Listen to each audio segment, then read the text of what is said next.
Bonjour, quand je vois la couleur de l'équipe de France qui n'est plus Black Bomber comme en 98 mais qui est tout simplement Black à 95% et qu'on a les Marcus Thuram et tous les autres, Thierry Henry et autres qui viennent nous alerter contre les dangers du Rassemblement National qui monterait en France et qu'il faudrait se mobiliser contre ce Rassemblement National, j'ai vraiment envie de rigoler mais tristement et de dire à tous ces hommes, à Kylian Mbappé notamment, qu'il ferait mieux de se mobiliser sur le terrain, de faire du football et d'arrêter de gonfler la tête des citoyens avec tout ce racisme qu'ils vont voir et qu'ils inventent. Ils n'ont qu'à aller en Italie.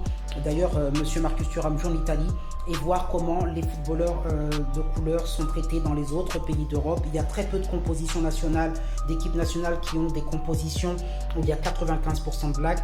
Donc non, je pense que la France n'est pas un pays raciste. Il y a bien sûr comme partout des racistes, mais de venir nous raconter qu'il faut tous être vent debout, se mobiliser pour le 7 juillet afin de pouvoir se dire si on va toujours être fier de porter son maillot au cas où le Rassemblement National passerait. J'ai envie de dire à tous ces hommes, mais regardez juste dans quelle équipe vous êtes et regardez juste comment la France traite tous ses citoyens à égalité et arrêtez de nous saouler avec tout ça.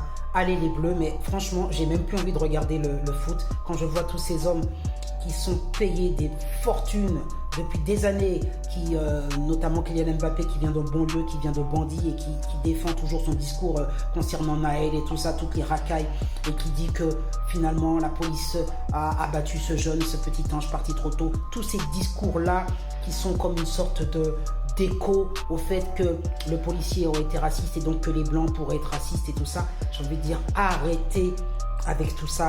La France est un beau pays qui donne sa chance à tout le monde et j'en ai vraiment ras-le-bol de voir tous ces mélanges entre politique, football et autres et que tout le monde vienne donner son avis en sous prétexte que j'ai des pieds d'or, je suis un super footballeur donc je peux me permettre de demander à tous les citoyens de me suivre et de se mobiliser parce que ma voix compte. Eh bien justement ta voix compte et fais très attention parce que quand tu parles, il y a toute une jeunesse qui te suit.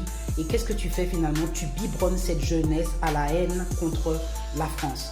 En prétendant que la France, ce n'est plus la France. Voilà. Donc aujourd'hui, pour moi, la France, c'est une France qui est multicolore, certes, mais c'est une France qui doit rester française. Et une France qui doit rester française, elle a le choix entre voter RN et ne pas voter RN. Nous avons vu la petite fille de 12 ans qui vient de se faire violer aujourd'hui. Et aujourd'hui, on sait que la position du RN, c'est de protéger justement ses citoyens. Alors, qu'est-ce que tu dis aux Français, Kylian? D'aller voter Mélenchon? Non. Alors, qu'est-ce qu'il faut voter? Ah oui, bien sûr, j'avais oublié. Il faut voter ton pote, Macron. Voilà. Bon, bah, c'est ça, on a compris aujourd'hui. Donc, on se demande même s'il t'a passé un coup de fil pour te demander de venir le sauver. Je trouve ça, mais écœurant. Voilà. Donc, Kylian Mbappé, pour moi, je le boycotte, blacklisté, comme l'équipe de France. J'ai même pas regardé le dernier match parce que je suis en fait écœuré.